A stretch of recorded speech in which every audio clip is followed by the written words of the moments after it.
They say 1 in every 12 men who worked the spring log drives on the Penobscot River died on the job. Not over a career, in a single season. 6 weeks of work from ice out in April to the last log delivered in June. And the odds were that your crew of 120 would lose 10 men to the river. Crushed between logs, pulled under by current, drowned in water so cold that your muscles seized in 30 seconds and you were unconscious in 2 minutes. Dead men walking. That's what they called the log drivers, the river pigs, because every man who signed on knew the statistics and went anyway. They went because the pay was $3 a day when farm labor paid $1. They went because running across floating logs in a spring torrent with a cant dog in your hands and ice water up to your knees was the only skill they had. And they went because America's hunger for timber was so vast and so urgent that the fact that young men died by the dozens every spring was just the cost of doing business. Today we live in a world where a workplace fatality triggers investigations and lawsuits and federal inquiries, where safety harnesses and flotation devices and emergency protocols are legally mandated. But there was a time, not so long ago, when the timber industry calculated that it was cheaper to let men drown than to wait for railroads or build roads or slow down operations. This is the story of the river pigs. The men who rode the log drives down the rivers of Maine, Michigan, Wisconsin, and the Pacific Northwest. The men who danced across timber in freezing torrents, who broke jams that could kill 100 men in a single release, and who understood that every morning they woke up in the Wanagon was borrowed time. Let's set the stage. The year is 1850. The forests of the American interior are being cut at a rate that defies comprehension. Michigan, Wisconsin, Minnesota, Maine. Tens of millions of acres of white pine, the tallest, straightest, most valuable timber on the continent. Every tree that falls in these forests faces the same problem. It's standing 100 miles from the nearest sawmill. There are no roads. There are barely trails. The forests are so dense that you can't see the sky. The only highways are the rivers, the Penobscot in Maine, the Wisconsin and the Chippewa in the upper Midwest, the St. Croix on the Maine-New Brunswick border. These rivers run fast and cold, fed by snowmelt and spring rains. They're shallow in summer, frozen solid in winter.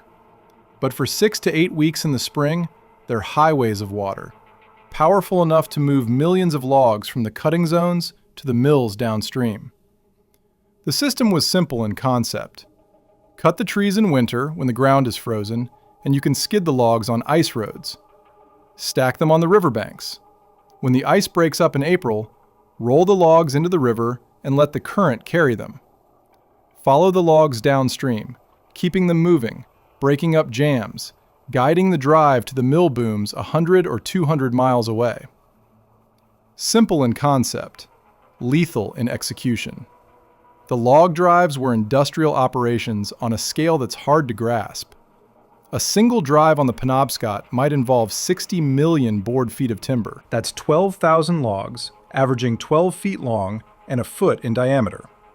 12,000 individual pieces of wood, each weighing a ton or more, floating down a river that drops 3 feet per mile in some stretches, creating currents that can move at 8 or 10 miles an hour.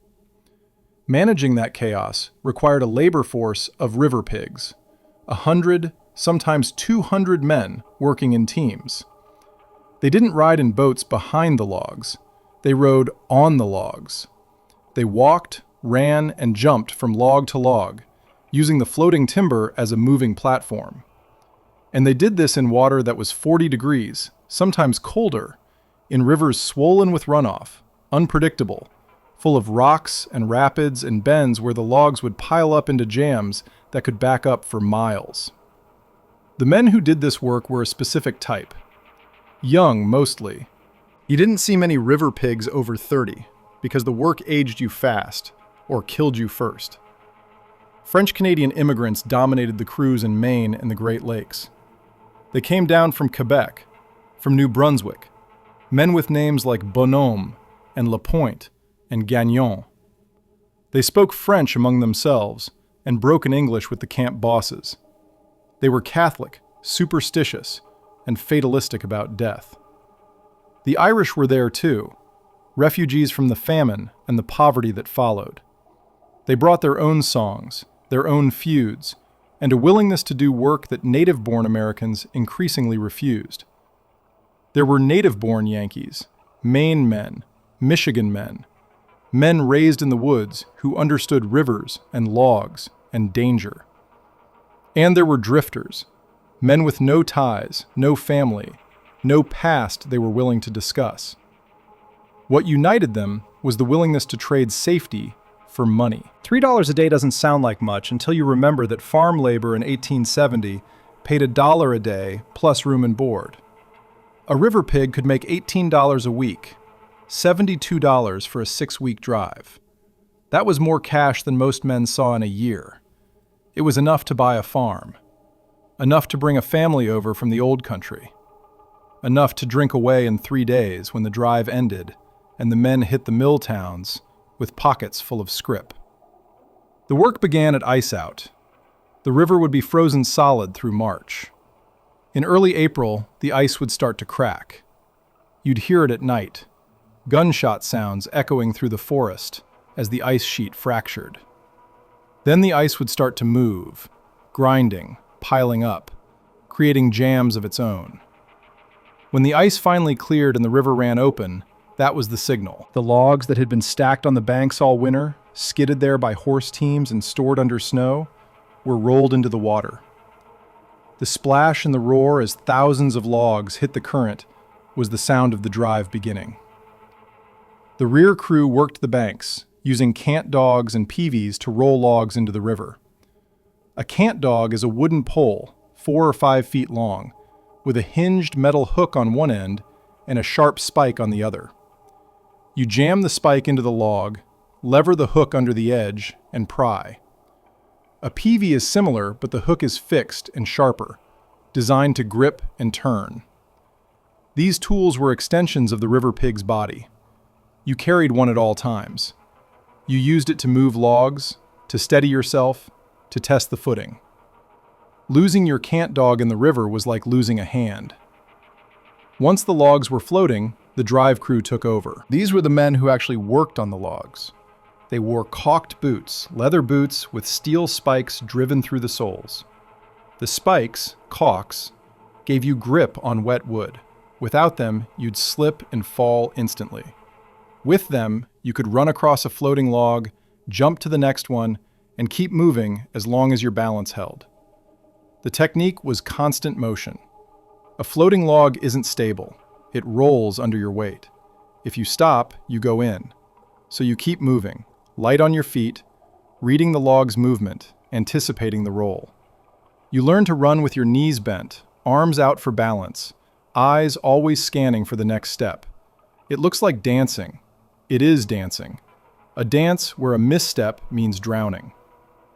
The river pigs worked in teams, spread out along the drive. The head crew worked the front, guiding the leading edge of the logs, making sure they didn't pile up at bends or shallows.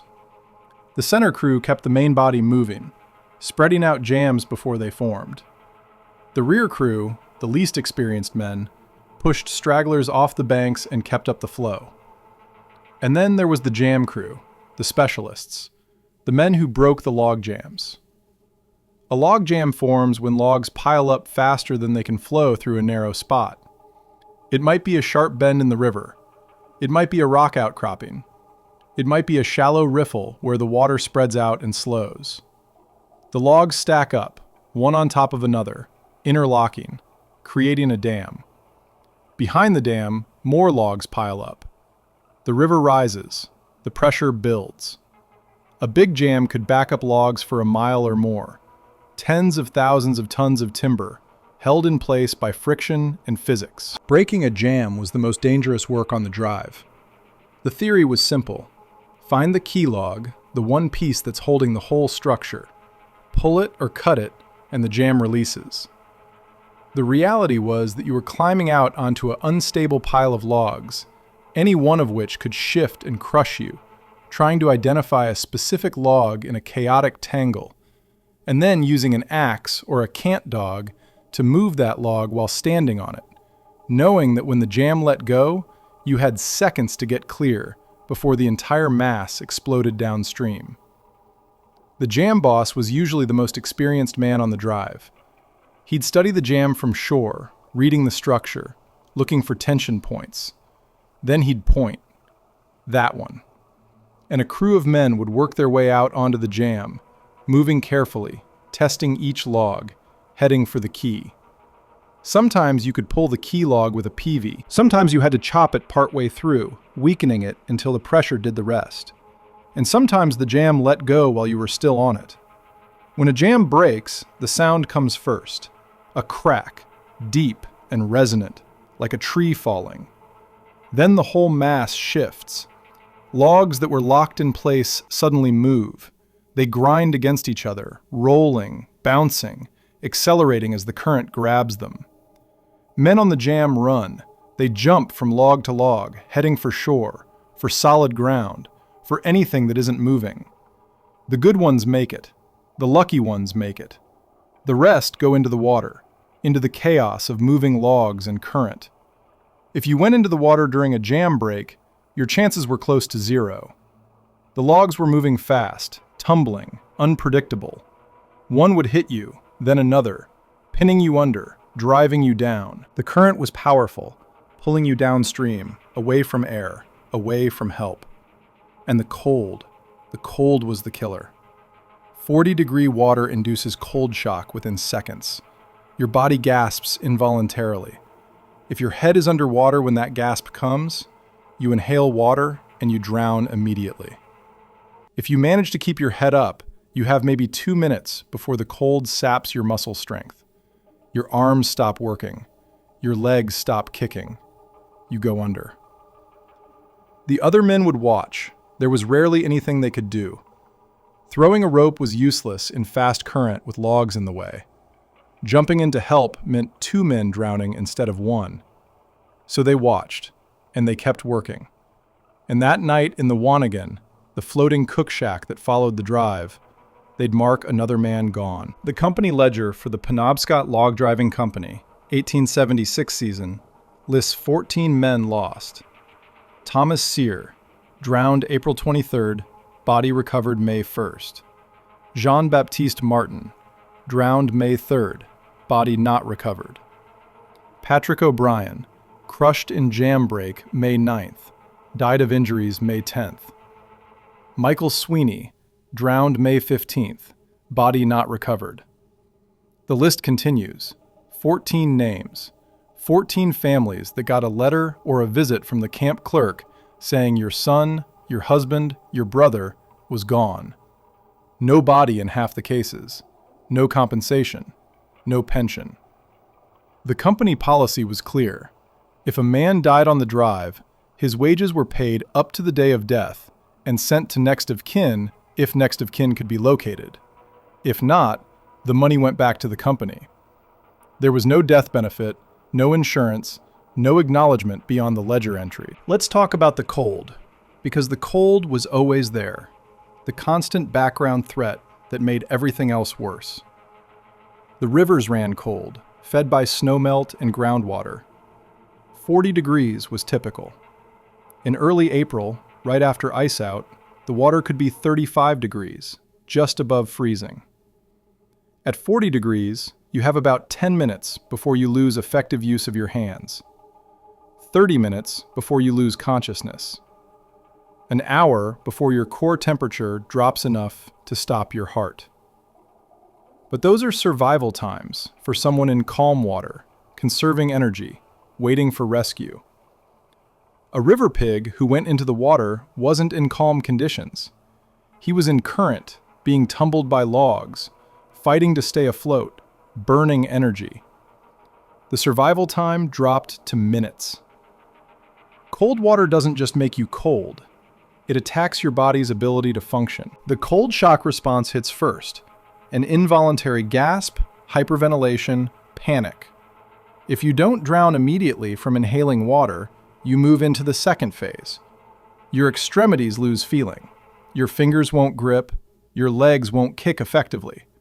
You can see the shore, you can see safety, but your body won't respond. The third phase is loss of consciousness. The cold shuts down your brain. You slip under.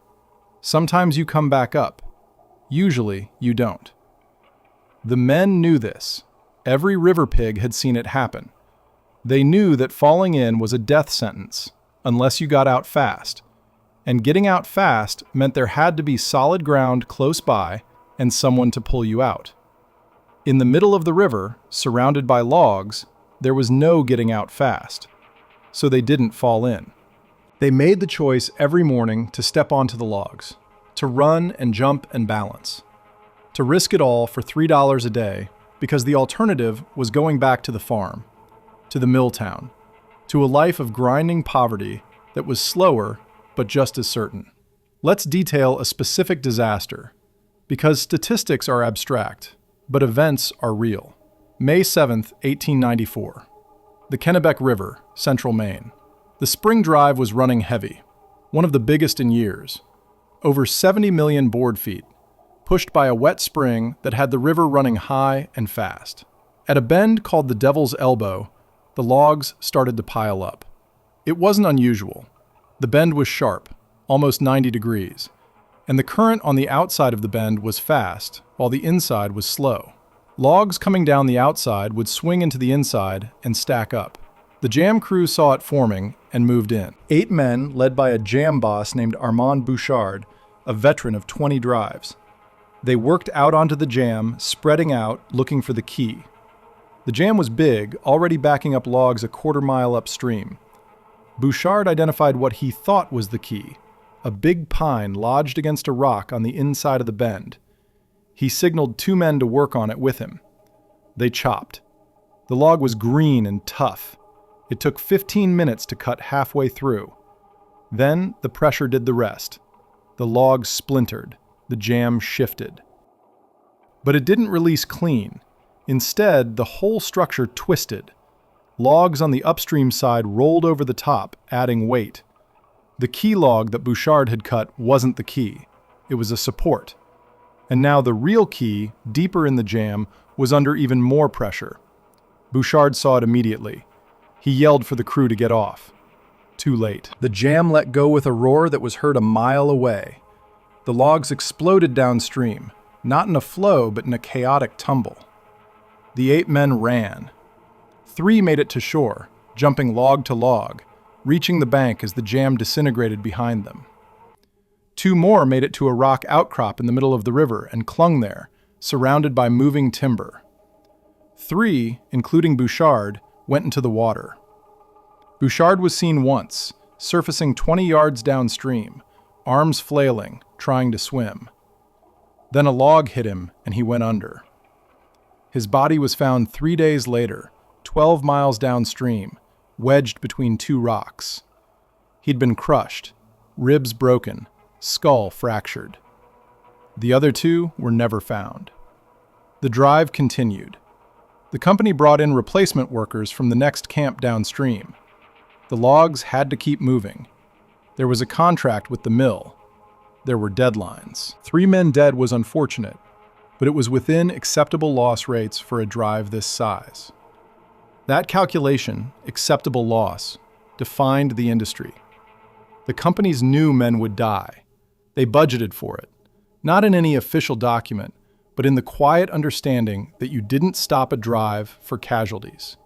You replaced the men and you kept moving. The physical conditions of the work were punishing beyond the immediate danger. You were wet all the time. There was no such thing as dry clothes on a log drive.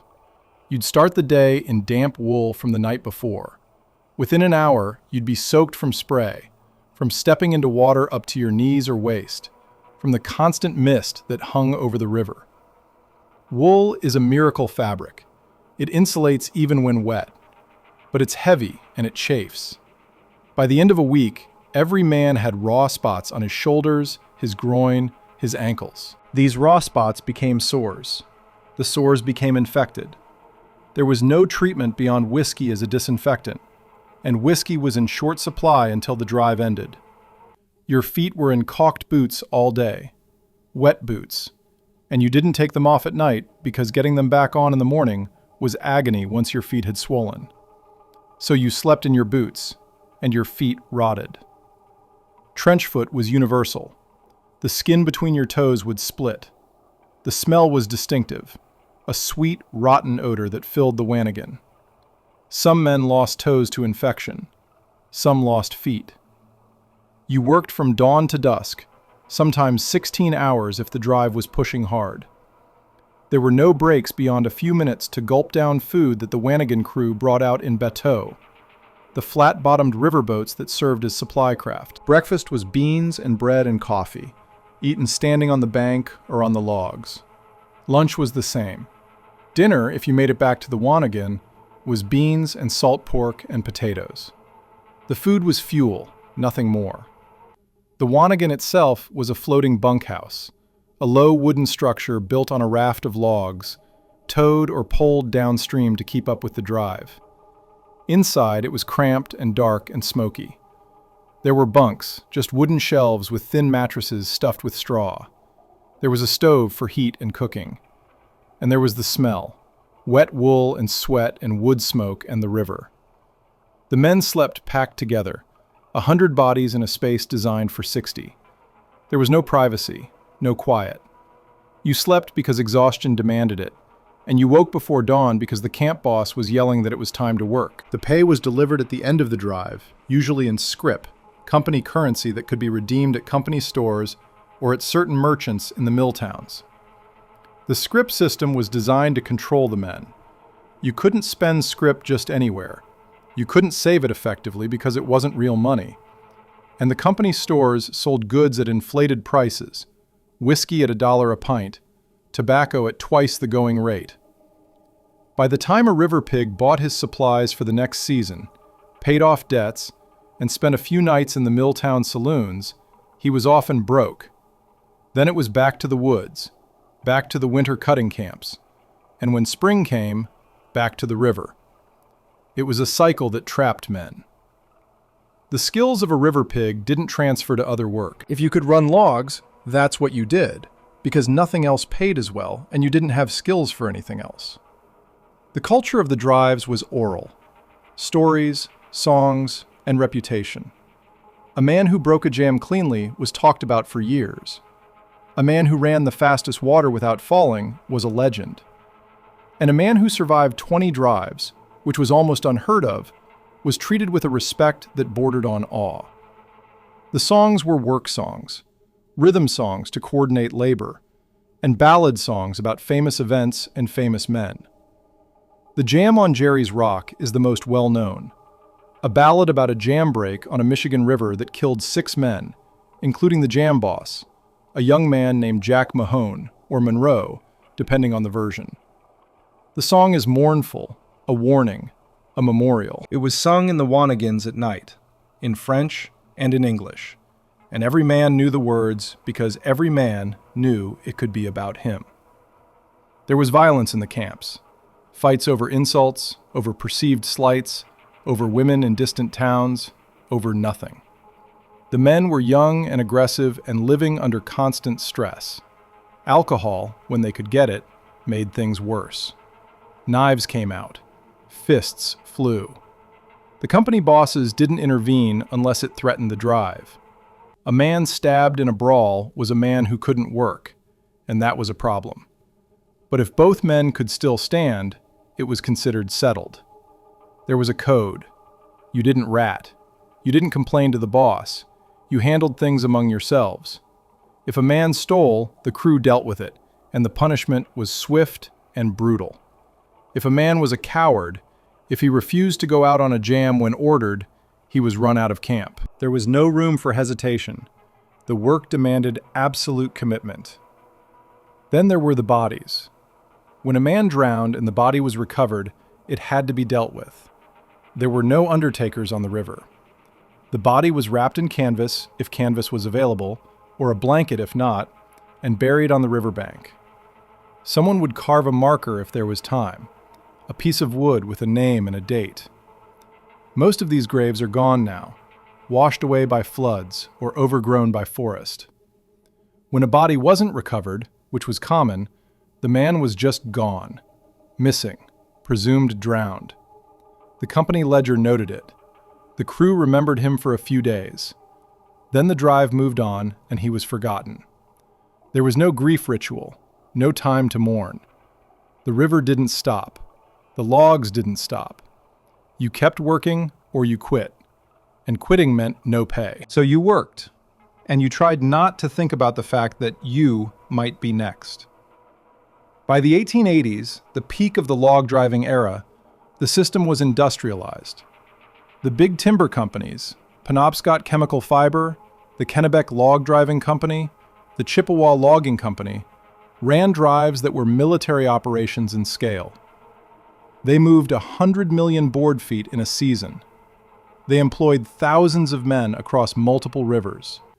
They had supply chains, company stores, political influence, and they had an acceptable casualty rate. 1% was the unspoken standard. A drive that lost less than 1% of its crew to death or serious injury was considered well managed. A drive that lost more than 3% was investigated, not for humanitarian reasons, but because high casualties meant inefficiency, delays, loss of profit. The men were inputs in a production equation. Timber out, wages in, bodies lost. Acceptable if within parameters. This wasn't secret. Everyone knew. The men knew when they signed on, the companies knew when they hired, the towns knew when the drives came through and the bodies started showing up. It was the cost of doing business, and business was very good. The decline of the log drives came not from safety concerns, but from technology.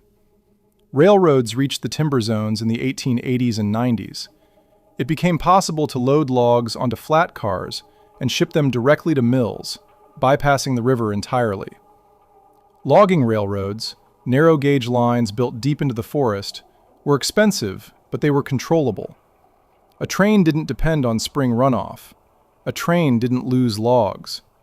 A train didn't drown workers at a rate that required constant recruitment.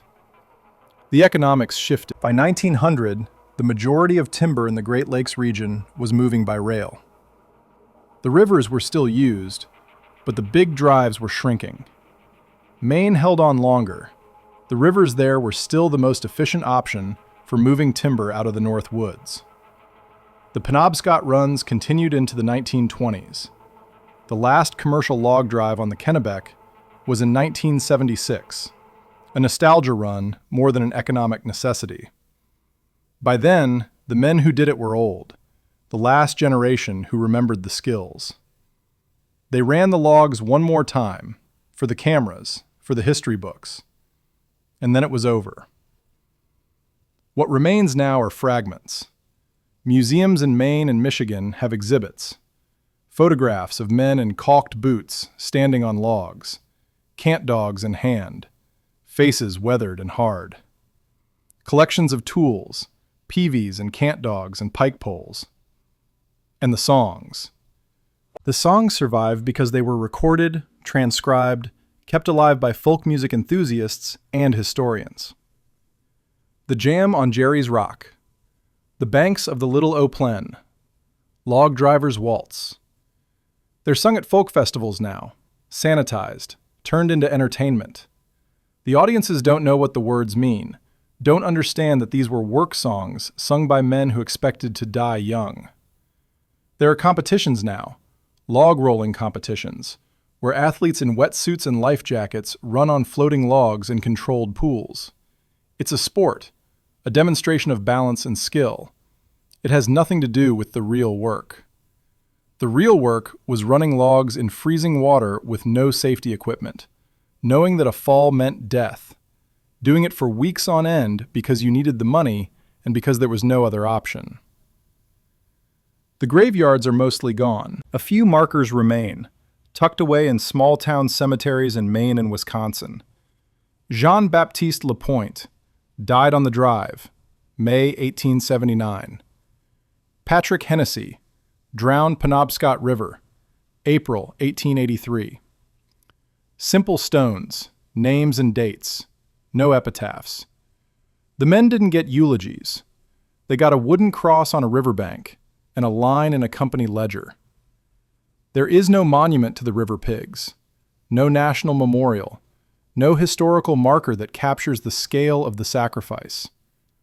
The timber they moved built cities, built the framework of industrial America, and the cost was paid in bodies that were never recovered, in men who drowned in cold water 100 miles from anyone who cared. We owe them more than we've given. We owe them acknowledgement that the boards in the old houses, the beams in the factories, the railroad ties that carried the country forward came from their labor, that they did work we can barely imagine under conditions we wouldn't tolerate, for pay that barely kept them alive. They weren't heroes, they were laborers, exploited and expendable. But they were also skilled, tough, and absolutely committed to a job that demanded everything and gave back almost nothing. So here's to the river pigs. Here's to the men who ran the logs on the Penobscot and the Kennebec and the Chippewa. Here's to the jam breakers who climbed out onto unstable masses of timber and pulled the key logs. Here's to the rear crews who pushed stragglers into the current and kept the drive moving. Here's to the ones who made it to shore, and the ones who didn't. Here's to Thomas Cyr and Jean-Baptiste Martin and Patrick O'Brien and Michael Sweeney and Armand Bouchard and all the others whose names filled the ledgers and filled the unmarked graves along the riverbanks. They rode the timber to the mills, and some of them rode it to the bottom. The rivers are quiet now. The logs move by truck, by rail, safely and efficiently with no one at risk. That's progress, and it's good. But something was lost, too. The knowledge that men could do that work, that they did do it, year after year, drive after drive, that they looked at a river full of floating logs and freezing water and said, yes, I'll do that. I'll run those logs. I'll risk it all for $3 a day, because that's what it takes. The age of the river pigs is over. The last of them are dead. But the rivers remember. And if you stand on the bank of the Penobscot in April when the water is high and cold, you can almost hear them. The crack of cant dogs on wood, the shout of the jam boss, the song of men who knew they were dancing with death and danced anyway. Dead men walking. They called them that because it was true. And they walked anyway, across the floating timber, into the cold water, into history. The rivers took them, and we inherited what they built.